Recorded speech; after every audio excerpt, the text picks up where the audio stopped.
Today, we're resetting the Premier League to 2008 to see just how different history would look.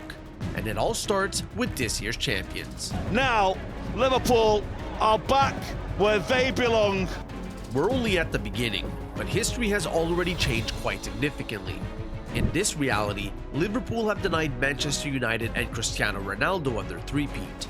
We're going to see which team could dominate England for the next decade, and we might get the answer to that question rather quickly, because in the following season, history would remain unchanged. Chelsea are this year's Premier League winners, and Drogba has won the Golden Boot. And if you are a Chelsea fan, it's only going to get better, because the Blues would be repeating their domestic success in the following season, finishing above Liverpool and both Manchester teams. But will they be able to win a third consecutive title in a row? To answer that question, we need to fast forward to game week 37. First place Manchester City are down 2-0 to second place Chelsea. So with the season potentially on the line, let's drop into the final 30 minutes of this game. Ivanovic receives the ball from Essien, crosses it in, it finds no one. It's cleared by Milner and it falls to Tevez. City on the counterattack. Tevez finds Aguero with a beautiful through ball. Aguero can make this a one-goal game with 15 minutes left to play, and it's 2-1.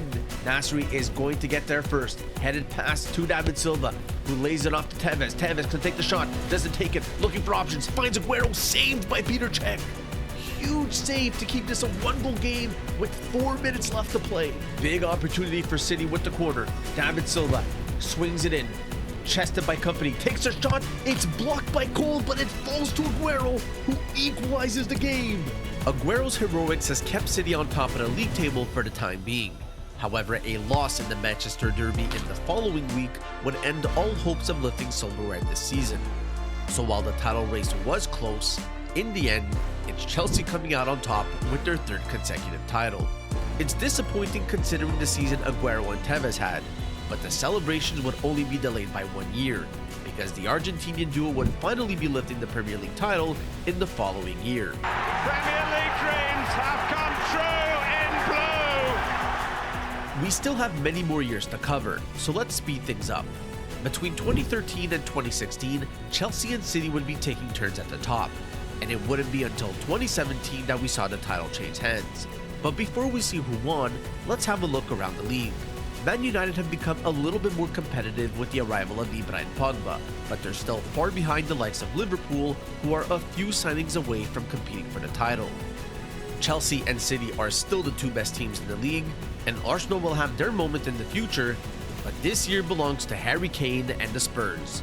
They actually have a solid roster, and while Kane will get most of the credit due to his 34-goal campaign, lifting the trophy that has eluded him for so long wouldn't have been possible without Heung-min Son and Dele Alli, who both had incredible seasons as well.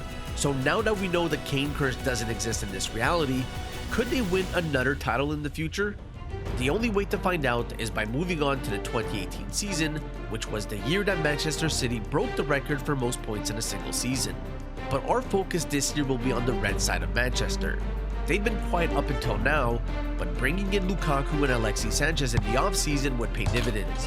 Sanchez would find the back of the net 19 times, and Big Rom's 30-goal season would be enough to win the Golden Boot, the Player of the Season, and ultimately lead United to the top of the table after 38 game weeks. We're now moving on to the 2018-2019 season, and just like United, Liverpool have been quiet since the start of our experiment. However, they too have made signings that have put them in a good position to challenge for the title. Salah would be leading the goal scoring this year with 34 goals, and Mane wouldn't be far off with 27 of his own. And in the end, it's those goals that would help Liverpool clinch the top spot over Manchester City, not only this year, but in the following as well. We're going to see Liverpool and City at the top of the table a lot in the next few years, and as we enter into the following season, we'll have to see if other teams can step up and beat them. Starting with Chelsea, who now have a new attacking duo in Kai Havertz and Timo Werner. Another contender for the title this year is Manchester United. Pogba and Bruno Fernandes are key to this team, and Rashford is developing rapidly, but more importantly, the signing of Cavani gives them a much-needed upgrade in the striker position. But maybe, just maybe, it can be the Spurs. Gareth Bale is back, and while yes, he's old, he's still scoring goals, Kane and Son are both in their prime, and a win against Chelsea in game week 37 would secure their second title in this reality. However, the first half of this game would be far from positive for the Spurs. Chelsea were in full control and had multiple goal-scoring opportunities, but all turned away by Hugo Lloris. So after a scoreless 45 minutes, let's jump into the second half where we would finally see some goals. Bale, looking for options, finds Højbjerg into space. Pass was to Kane, but it's intercepted by Thiago Silva. The attempted pass was to Kai Havertz, but it's intercepted by Vertonghen. Spurs with the ball, slide tackle by Rudiger, it falls to Conte, who gives it away. Son takes the shot, and it's 1-0 Spurs. They are 30 minutes away from winning the title. The Spurs have taken a 1-0 lead, and just a few minutes after, they would have the chance to double it. Kane receives the ball from Bale, finds Son to his right, who lays it off to Sissoko, and he finds the back of the net. Spurs are up 2-0. So there you have it.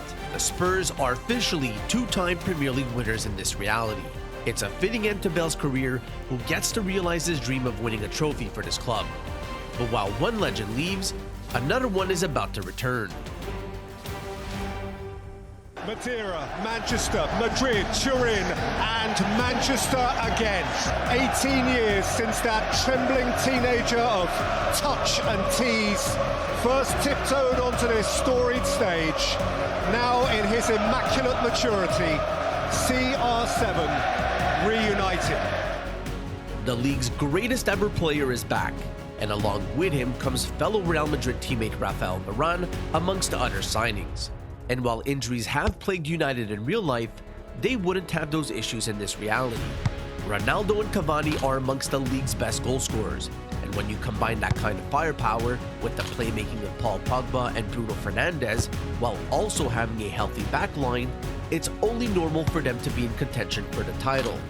However, let's not forget that both Liverpool and City are also in the mix, and on paper, you would favor Liverpool's big three and City's talent and all-around squad depth to get the job done. But in the end, Ronaldo is a serial winner, and he came back to United with one goal in mind. To make history, to try to help Manchester to achieve great results, to win trophies. And while he couldn't do that when he returned to United in real life, in this reality, he's accomplishing what he set out to do. A 27-win season, which would see the Red Devils lift the title for the first time since 2018. But repeating this year's success would prove to be a tough challenge in the following season. A new talent would emerge and take the Premier League by storm. Play through to Haaland, he's through on goal. Haaland knocks it across the line. It's a brilliant ball, and Haaland's going to get onto it, and he's going to score the opening goal. Erling Haaland is not only living up to the hype, but smashing goal-scoring records in the process. He is, without a doubt, what KDB and City were missing. The final piece to the puzzle that would lead City to a title-winning campaign and setting a new record for most points in a Premier League season. We're getting closer to the present day, but before we move on to the following season, let's briefly shift our focus towards Arsenal. They've quietly been building one of the best starting 11s in the league. Saka is their talisman and leads the team in goal contributions, but Martinelli, Odegaard, and Gabriel Jesus also play an important part in the offense. Martinelli through on goal to wrap things up. But what really makes this team good is the overall balance of the squad. They only lost 3 games all season, 2 of which were against the league winners, but there's no denying that Arsenal are as close as ever to winning the league. And in the offseason, they would make the signings needed to make that happen. Declan Rice arrives from West Ham to reinforce the midfield, while Kai Havertz arrives from Chelsea and gives an already good offense a bigger boost. But before we see how they do in the final season of this experiment, let's have a look at the other big teams in the league, starting with Manchester United, who look very different from just 1 year ago. Ronaldo is no longer here, and his shoes are too big to fill for the 20-year-old Rasmus Højlund. United have lots of talented players, but they're simply not good enough right now. Another team that has taken a step back is Liverpool. They're still one of the top 4 teams, but a big part of their offensive core is gone. And while Salah can still put up numbers, Nunez, Gakpo, and Luis Diaz can't replicate the output of Firmino and Mane. So while they were in contention for the title, they would finish behind City and Arsenal. And now that we know one of these teams won the league, we need to go back to game week 35, when City and Arsenal faced off in what would ultimately be the game that decided the title. And to give you a bit of context, they were tied in points going into this game. Alvarez calling it on the wing, finally gets it from Bernardo Silva.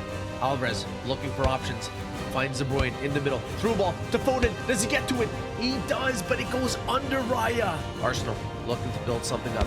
Martinelli back pass to Gabriel, who's under pressure by Haaland, who's now in a foot race with Saliba, and Saliba gets there right in time.